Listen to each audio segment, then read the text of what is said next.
is how do we get rid of the plaques in the arteries without statins, for example? And the second question is, if someone is detected with, say, 90% blockage or something, and having stent implanted is good or not? Good. Both questions are good. They are really good questions. You know what it shows? Are you an engineer? Yeah, see, how did I know? How did I know? Because only an engineer can illogically think that if there is a block, that must be removed. There is a toilet block, it must be removed, no? If the toilet pipe is blocked, water to come, you put a new pipe. But unfortunately, the human body is non-linear and non-Euclidean, so you can't apply your Euclidean linear mathematics there. When the block starts as a child, God starts giving you bypasses. They are called collaterals. So it's good. It's good to have a block. Remember that? Don't try to remove the block. As a matter of fact, we have developed a new system of yoga where you can produce blocks in those rare individuals, unfortunately, who don't have block. I'll show you that. It's very simple. You know the sannyasis in the Himalayas live up to 100 years? You and I don't live. Do you know why? We have too much oxygen here. They have very little oxygen there, up there. So less oxygen means the heart gets to learn to live longer. So with the blocks coming, nature has given the block, the heart will live longer. So don't try to remove that. And whoever has told you that statin will remove the block must have told you or taken you up the golden path. Now this is a very simple exercise. This is very simple and it has two things it does. A, it helps your heart to have intermittent hypoxia. You know, every second, part of the second you don't get oxygen, the other half you get the oxygen. So heart gets stimulation and it produces the blocks and helps the blocks. And it's very simple. And at the same time, it exercises a beautiful muscle called psoas major. It's a large muscle which starts in the chest at the back and comes down to the pelvis and holds on and comes and attaches itself to the thigh. So that if you stimulate this muscle, all the organs are stimulated every day in the human body. It's very simple. See, stand like this. Of course, now I've had a full breakfast. I shouldn't be doing it, but anyway, let me try. You should do it on empty stomach. You stand like this and then breathe in and breathe out. Breathe out. Breathe out. Breathe out. Breathe out. Sit without a chair. Breathe out. Breathe out. Breathe out. Breathe out. Stand up. Breathe in. Breathe in. Breathe in. Now what have I done? I have breathed out for 20 seconds without oxygen going to my heart. And now breathing in. So intermittent hypoxia I have given. Number two, I have stimulated my psoas. If you did it 5 times in the morning, 5 times in the evening, your blocks will increase. You don't want that, right? And you will live longer. How about the stent part? I didn't want to answer that. Actually, the stent will worsen the whole thing. Or a bypass surgery? No. Both will worsen the whole thing. Now, you live after that because of the placebo effect. You shouldn't live after that. Actually, bypass surgery is associated with double the risk of heart attack afterwards.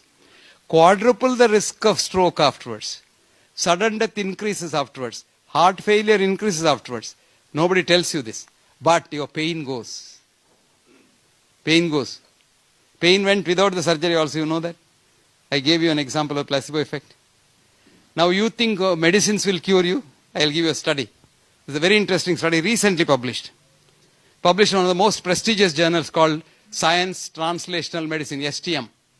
And this was done in 4 universities, Oxford, Cambridge, Hamburg and Munich. Led from Oxford by Professor Bingel, who is the professor of medicine in Oxford. You can write down. You can write, I'll give you a reference. Good. You have a clerk also. Paid clerk or unpaid clerk? Yeah. I saw an American plaque which said, I am the boss of the house. I have permission of my wife to say so. Go on. Tell. Write down. Bingel. B-I-N-G-E-L. Bingel et al. Et al. In Latin means and others. There are so many authors. I can't tell you all of them. And this name is the placebo effect. Placebo effect. P-L-A-C-E-B-O effect. And the journal is STM, Science Translational Medicine. Year is 2011. Volume is 3. Page is 70. You read this, what they have done is, They did a study of morphia. Morphia. You know morphia? Biggest painkiller. And they took severe pain patients. Severe pain. The like of which you can't even imagine. And they ran a drip of morphia in their vein. Okay? But told the patient, this is not morphia. This is a new vitamin we have found out for your disease. Your pain won't go, but you will get better. 100% patients' pain didn't go. Can you believe that? What was running in their vein? Morphia. And the most powerful painkiller. Right?